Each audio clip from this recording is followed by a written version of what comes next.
حضرت سیدنا ابو ہریرہ رضی اللہ تعالیٰ عنہ ارشاد فرماتے ہیں کہ رسول اللہ صلی اللہ علیہ وسلم نے فرمایا من اتبع جنازۃ مسلم ایمانا واحتسابا، کہ جو شخص مسلمان کے جنازے کے پیچھے چلے ایمان کی حالت میں اور اللہ کی بارگاہ سے اجر و ثواب طلب کرتے ہوئے جنازے کے پیچھے چلے اور جنازے کے ساتھ رہے، وکان معہو، اور جنازے کے ساتھ رہا، حتی یصلی علیہا، یہاں تک کہ اس کا نماز جنازہ ادا کر لیا گیا، اور میت کو دفن کرنے سے فارغ ہونے تک میت کے ساتھ رہا، تو حضور نے فرمایا فَإِنَّهُ يَرْجِعُ مِنَ الْأَجْرِ بِقِيرَاتَيْن، تو وہ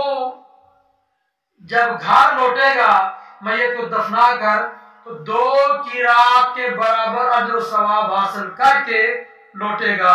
اور قیرات کی مقدار کیا ہے؟ فرمایا کل قیرات مثل احد، ایک قیرات کی مقدار احد پہاڑ کے برابر ہے، اتنی بڑی نیکی ملتی ہے۔ تو 2 قیرات کے برابر نیکیاں لے کر وہ شخص جائے گا جو جنازے میں بھی شامل رہا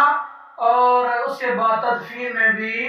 شامل رہا، تدفین کے بعد وہاں سے لوٹا۔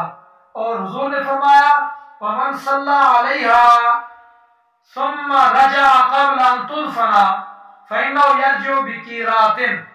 کہ جس شخص نے میت کی نماز جنازہ پڑھی، مسلمان میت کی نماز جنازہ پڑھی اور پھر میت کو دفن کرنے سے پہلے واپس لوٹ آیا گھر کو، تو وہ 1 قیرات کے برابر اجر و ثواب حاصل کر کے لوٹا۔